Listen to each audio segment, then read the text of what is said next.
Unknown number থেকে কে phone করেছে? Hello, আপনার আশ্রমের খেলা শেষ হয়ে গেছে। আমি জানি আপনি খুব কনফিউজড, বুঝতে পারছেন না কে যে রাঙামতি।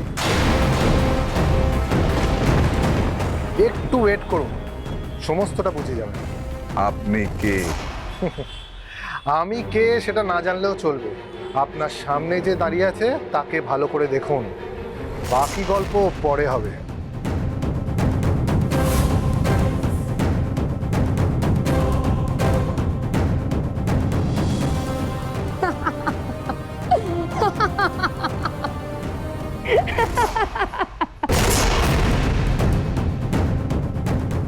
Arrest everyone.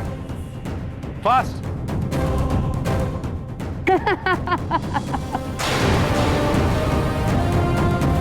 আমার কিন্তু ধৈর্য বেশি নেই, 10 গুনবো।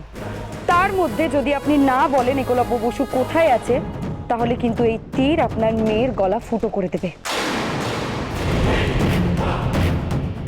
একটাই মেয়ে তো আপনি? না,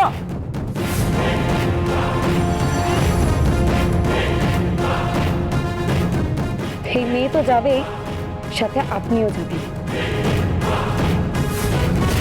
আপনার এই শয়তানের ডেরায় আগুন লাগিয়ে এতদিন ধরে আপনি যত টাকা পয়সা, যত সম্পত্তি করেছেন, সেই সমস্ত কিছু জ্বালিয়ে পুড়িয়ে আপনার জ্বলন্ত চিতা সাজাবো আমি। আপনার মেয়েকে তো একটা তীর মারলেই কাফি, কিন্তু আপনাকে এত সহজে আমি মারবো না। আপনাকে সরসজ্জায় শোয়াবো আমি, যাতে এতদিন ধরে আপনি জীবনে যত পাপ করেছেন সেই সমস্ত পাপের হিসেব নিকেশ করতে করতে আপনি নরকে যেতে পারেন।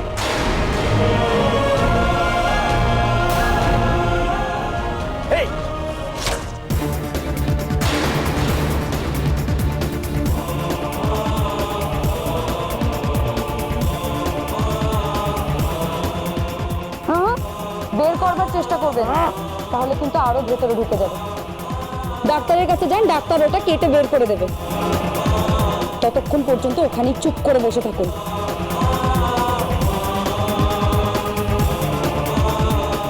নিজের মেয়েটাকেও তো নিজের মতন শয়তান বানিয়েছেন। টাকার লোভ মানুষকে এতটা নিচে নামাতে পারে যে নিজের সন্তানকে ক্রিমিনাল বানাতেও আপনার একটুও বাঁধেনি।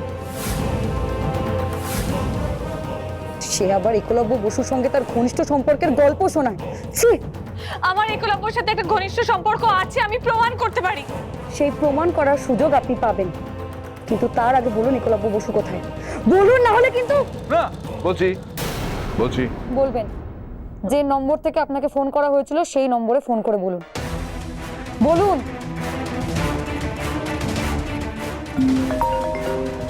হ্যাঁ নৃসিংহ প্রসাদ বাবু, একলব্য বসু কোথায় আছে সেটা বলবেন তো? সোনারপুরে আমার একটা বাংলোতে একলব্যকে পাবেন।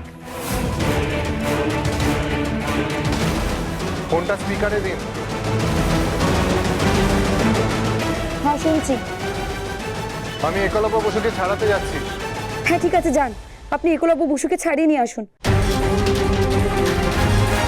আর আপনি যান, বাবার পাশটাতে গিয়ে দাঁড়ান। আপনাদের দুই বাপ মেয়ের একটা ছবি তুলতে হবে। রাঙামতি তীরন্দাজ সোম থেকে রবি প্রতিদিন সন্ধ্যে 7:30টায় স্টার জলসায় ও জিও হটস্টারে।